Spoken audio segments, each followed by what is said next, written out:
नमस्कार। मैं हूं संतोष मानव।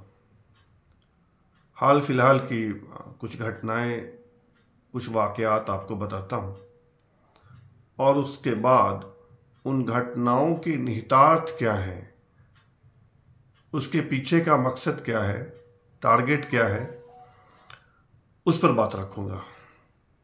झारखंड से शुरू करते हैं। झारखंड में ताबड़तोड़ बड़े अधिकारियों के घरों पर, दफ्तरों पर ईडी, सीबीआई का रेड हो रहा है।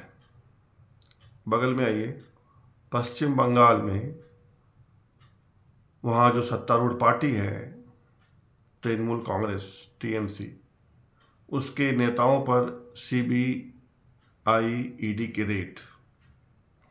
और बगल में आइए, बिहार में लालू परिवार, राष्ट्रीय जनता दल से जुड़े लोगों, लालू प्रसाद यादव के परिजनों के ऊपर ईडी और सीबीआई की टेढ़ी नज़र।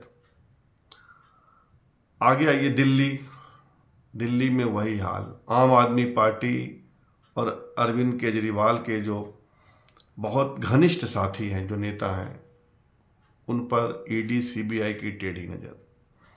दक्षिण की ओर चलिए तो भारत राष्ट्र समिति, जो तेलंगाना में सत्तारूढ़ है, वहाँ की सत्ता में है, कल्वाकुंतला चंद्रशेखर राव, उनकी बेटी पर के कविता पर सीबीआई और ईडी की नज़र। और इन सभी पार्टियों और इसके नेताओं पर जो केंद्रीय एजेंसियां हैं, उनका घेरा, जबरदस्त घेरा, जबरदस्त पकड़। इसके पीछे क्या है, हम यह समझने की कोशिश करेंगे। मैं इस पर नहीं जा रहा हूं कि यह सीबीआई और ईडी के जो रेड्स पड़ रहे हैं, ये सही हैं या गलत हैं। ये तमाम पार्टियां और इसके नेता, इन पार्टियों के सर्वे सर्वा जो हैं, उनके परिजन पाक साफ हैं, बेईमान हैं, भ्रष्ट हैं। इस पर मैं नहीं जा रहा हूं। मैं मकसद पे जा रहा हूं कि इतनी तेजी से, इतना चौकन्ना होकर केंद्रीय एजेंसियां कार्रवाई क्यों कर रही है, इसके पीछे मकसद क्या हो सकता है। मैं इस पर भी नहीं जा रहा हूं कि ये दुर्भावना से प्रेरित है या नहीं है। मैं मकसद की बात कर रहा हूं। कोई लाख कहे कि जो एजेंसियां हैं वो स्वतंत्र हैं, मैं नहीं मानता। कहीं ना कहीं अंकुश होता है, कहीं ना कहीं इशारा होता है। ये मेरे लंबे पत्रकारीय जीवन का अनुभव है।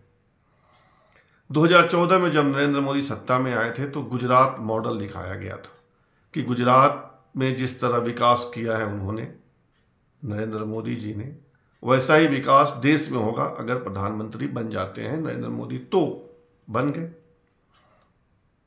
यानी गुजरात मॉडल के आधार पर उनको सत्ता मिल गई। 2019 के चुनाव में ढेर सारे मुद्दे थे उनके पास।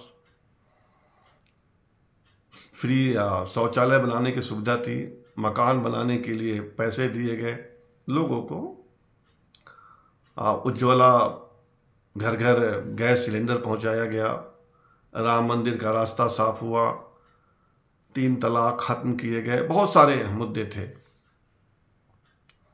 खत्म किया गया या खत्म करने की कोशिश हो रही थी। गुड गवर्नेंस की बात थी कि दंगे फसादात नहीं हो रहे हैं, बम नहीं फट रहे हैं। मोदी जी फिर सत्ता में आ गए।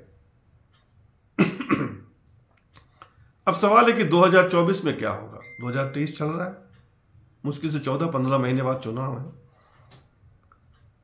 तो क्या इन रेड के पीछे, इन केंद्रीय एजेंसियों के ताबड़तोड़ छापों के पीछे केंद्र में बैठी सरकार या जो केंद्र में सत्तारूढ़ पार्टी है, वो क्या भ्रष्टाचार को मुद्दा बनाना चाह रही है? मेरा दिमाग इस हो जा रहा है।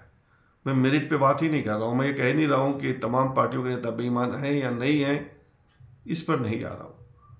क्योंकि जो पार्टी सत्ता में है, तो तीसरी बार सत्ता में आना है तो आपको एक स्ट्रांग मुद्दा चाहिए, एक ऐसा मुद्दा चाहिए जो जनता को अपनी ओर आकृष्ट करे। क्योंकि भ्रष्टाचार का मुद्दा हमेशा लोगों को अपनी ओर खींचता है। आपने जयप्रकाश नारायण का आंदोलन देखा होगा। वीपी सिंह इसी नाव पर, भ्रष्टाचार के मुद्दे के नाव पर सवार होकर सत्ता में आए थे। तो मेरा दिमाग इस ओर जा रहा है कि क्या भारतीय जनता पार्टी भ्रष्टाचार को 2024 के चुनाव में बड़ा मुद्दा बनाने जा रही है। 2023 से 14-15 महीने बाद चुनाव है और बीजेपी के अध्यक्ष जेपी नड्डा कह चुके हैं कि ये जो क्षेत्रीय पार्टियां हैं ये सब भ्रष्ट हैं, परिवारवादी हैं और इनको खत्म करना है, समाप्त करना है।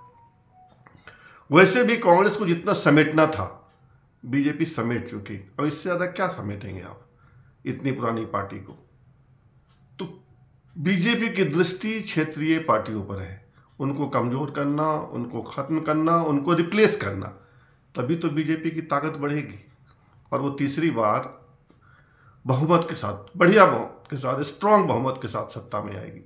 तो मुझे लग रहा है, मैंने कहा कि मैं मेरिट पे नहीं जा रहा हूँ कि ये लोग भ्रष्ट हैं या नहीं हैं, ये जांच एजेंसियां जाने, कोर्ट जाने, लेकिन ये मुद्दा बनाने की कोशिश जरूर है।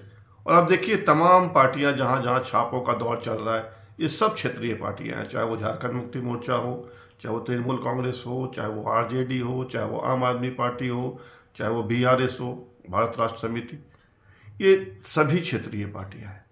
तो मुझे लगता है कि 2024 में जब चुनाव होगा तो बीजेपी का एक बड़ा मुद्दा भ्रष्टाचार भी होगा कि ये क्षेत्रीय पार्टियां भ्रष्ट हैं, इनको सत्ता से हटाइए और सत्ता हमें दीजिए, समर्थन हमें दीजिए। सोचिएगा जरूर।